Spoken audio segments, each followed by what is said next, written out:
Coming to you from Merchants Bank Field at Memorial Stadium, Graham Nash and Thomas Crow reporting for IUSTV Sports. Thomas, so much to go over when it comes to the Hoosiers' 63-10 win against number 9 Illinois. Those 19th-ranked Hoosiers may be moving up a little bit in the AP poll, but what I want to start with, everything that we talked about on Crimson Kickoff, the faults of that Illinois team, was really exposed in this game today. Well, the only thing that we were wrong about with Crimson Kickoff was our score predictions once again. But you're right, Graham. Their offensive line, we said it, we didn't expect much from them. I didn't expect how poorly they were going to play this badly. 7 sacks against them. They just got exposed, and Luke Altmaier had no time. He only threw it for 146 yards. They only ran for 2 yards, Graham. For instance, Indiana ran for 300-plus for the 4th straight game. And the secondary just got exposed. Fernando Mendoza had 250-plus yards, 5 touchdowns, only 2 incompletions. I felt really good about our line coming into this season.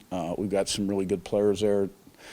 They reflect kind of the personality of their coach, Bob. They're tough guys. They're gritty guys. And, they've been playing well. There are a couple things that are true in life. Death, taxes, us getting score predictions wrong, and the Hoosiers running for 300-plus yards. That appears to be the trend of this 2025 season, and a big reason for that pressure constantly on Altmaier, the defensive line of Indiana, that was just unbelievable all night long. Yeah, Kellen Wyatt, Isaiah Jones, Aiden Fisher was helping them on the backside. When the secondary is playing as well as they are, it makes the defensive line just even get to the quarterback even better. There were so many guys up front tonight that were impactful, and against that offensive line, it wasn't too difficult. I thought our defensive line could whip their offensive line, and we did.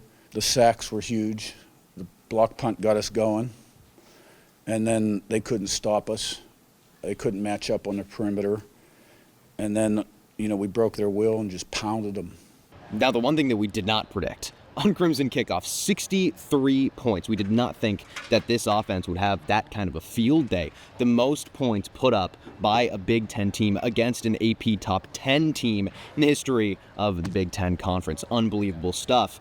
Fernando Mendoza, Thomas, looked unbelievable pretty much from start to finish. He's got a tremendous upside, and he prepares. He's a tremendous person. He will do everything he can to be the best he can be. It means a lot to him. He wants to be great, and he's made great progress the last couple weeks. Graham, he has 3 incompletions in his last 43 throws. That is unbelievable. Over 500 yards and 10 touchdowns in his last 2 games, plus the running touchdown last week. Graham, he was on point tonight. He only had 2 incompletions. Elijah Surratt dominated. Omar Cooper dominated. Riley Nowakowski and E.J. Williams both got into the end zone.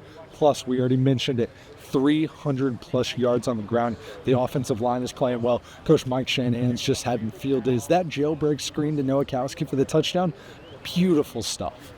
Well, 4 straight home games to begin the season. That now the big headline. Indiana going on the road for the first time in 2025 to take on the Iowa Hawkeyes next week. Thomas, you unfortunately won't be there, my friend, but Joe Crone and I will have you covered for all of your IUSTV sports needs and Indiana football needs. But for now, that is going to do it for us here at Merchants Bank Field at Memorial Stadium. Indiana takes down 9th-ranked Illinois 63-10.